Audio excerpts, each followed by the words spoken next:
Main Street Media of Tennessee. Coach Woody Hunt, my guest on the third inning of 9 innings with Coach Woody Hunt.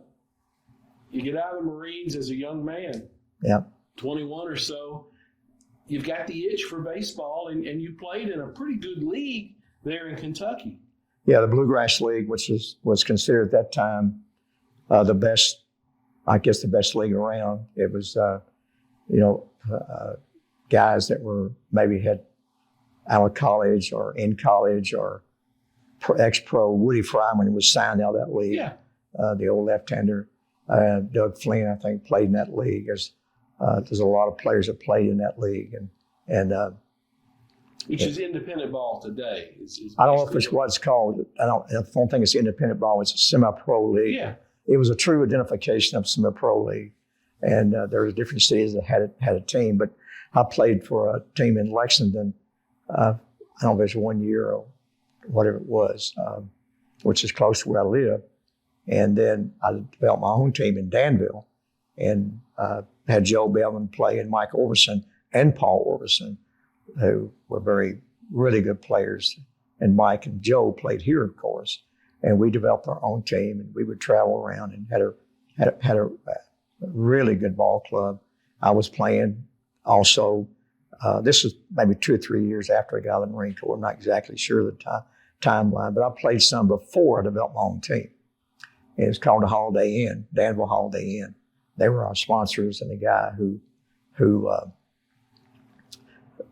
sponsored the team, Grace Cunningham, is from the Cunningham family in the motor racing. Okay. Huge name. And so he sponsored it because he owned the Holiday Inn. And he would put players up, and that attraction got us good players.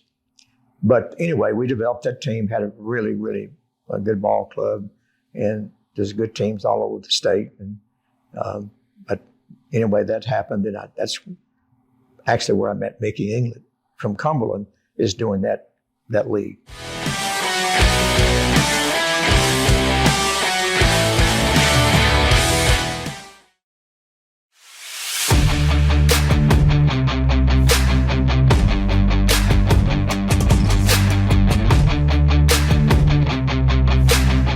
Coach Hunt, you are absolutely the best. We appreciate you so much. I've appreciated getting to know you over the years.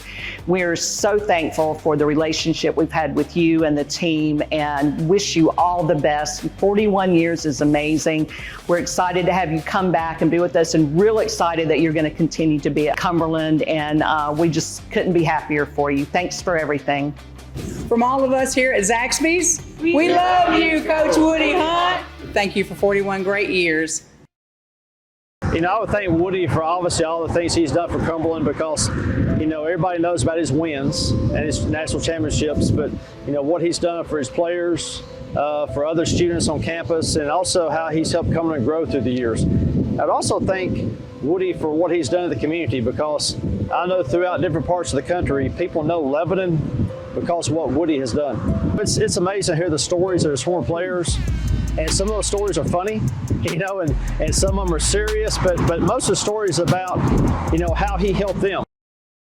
I'd like to say to Coach Hunt that I've talked to so many players that have gone on to be successful men in life. Some have gone on to be pro ball players, but some have gone on to be good dads. Some have gone on to be business owners and business leaders and community leaders. I've talked to many of these men, and every man to a person will tell me the influence that you, Coach, have had in their lives. And I, for one, appreciate that. I appreciate the fact that Lebanon was lucky enough to have somebody like you as a mentor, as a person who gave back to all these kids, or a better town because you're here. So thank you.